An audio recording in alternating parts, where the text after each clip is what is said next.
Hi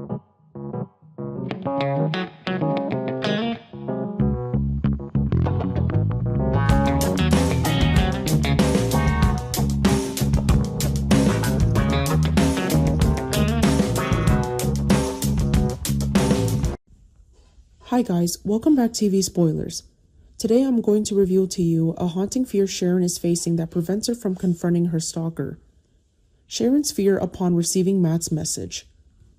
The message is a personalized warning. Matt's latest message isn't just a confirmation he's watching, but also contains a terrifying personal detail only Sharon recognizes, related to a traumatic event in her past, amplifying her fear knowing Matt understands her weakest points. Sharon's fear didn't arrive like a thunderclap. It seeped into her like the quietest, most poisonous way, like cold air slipping through a crack she thought she had sealed years ago. After everything she had survived, after the long, brutal work of learning to name her wounds without letting them swallow her whole, Sharon had begun to believe she might actually be allowed to a rare stretch of calm. And that was exactly when the danger returned. Because that's how it always happens in Genoa City. The moment you dare to breathe a little easier, the past finds a new way to reach for your throat. The latest message from Matt wasn't just a threat. It wasn't loud, obvious, or theatrical. It was surgical. It was designed to make her shiver not because it proved he was watching, but because it proved he knew precisely how to break her. One small detail, something meaningless to anyone else, was enough to make Sharon feel as if a stranger's hand has slipped into the deepest part of her memory, dug around, and placed a shard of pain right in front of her eyes. What terrified her most wasn't simply that Matt still existed in the shadows.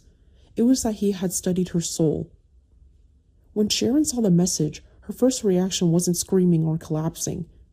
It was the kind of internal freezing that happens when your body recognizes danger before your mind can form the words. She forced her face to stay steady. She forced her breathing to look normal. But inside, everything had already shifted. The detail Matt included wasn't random.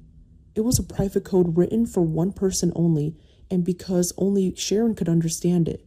It carried a cruelty far greater than any direct threat. It was a tiny image, a subtle reference, an almost harmless hint. And yet for Sharon, it was a door kicked open straight into the darkest chapter of her life. She didn't need an explanation. She knew instantly what it meant. And that instant recognition made her hands go cold, her throat tighten, her mind snap backward into the nightmare she had fought so hard to bury. Some fears don't die. They lie dormant and wait for the exact signal that brings them roaring back to life. Matt had found that signal. The horror wasn't just the reference itself, it was the violation. Cameron had once been the symbol of an extended nightmare, a trauma that didn't merely hurt but reshaped Sharon's entire sense of safety. By deliberately dragging that memory into the present, Matt wasn't simply trying to scare her. He was proving he knew her where psychological bones were weakest. He was telling her he didn't need to stand in front of her or raise a weapon to win. A few correctly placed words could drag her into darkness and make her relive it in full color. That was why her fear multiplied. If an enemy only tracks your movements, you can predict the next step.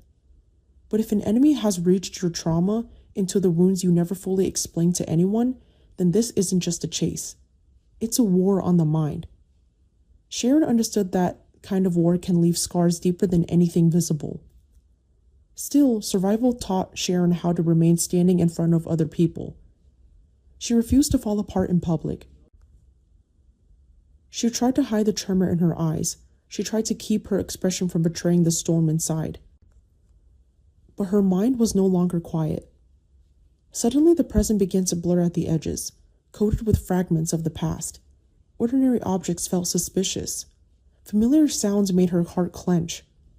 Matt's threat didn't remain on a screen. It invaded her perception of everything around her. Spaces that once felt safe became uncertain. Silence became dangerous. Even short gaps in the day felt like traps, because they gave fear room to spread.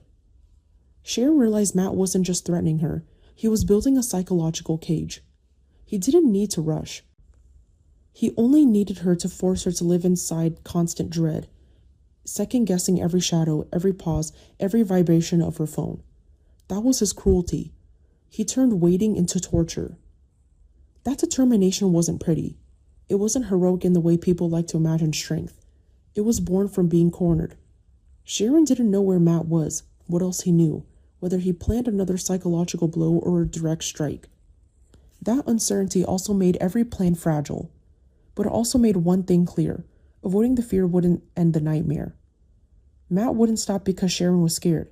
He wouldn't back away because she was silent. If she kept retreating, she would only create more space for him to move closer.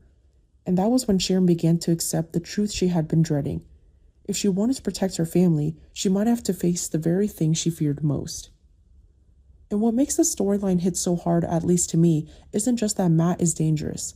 It's the way he weaponizes something small, an intimate personal detail, to strike straight into Sharon's most fragile place.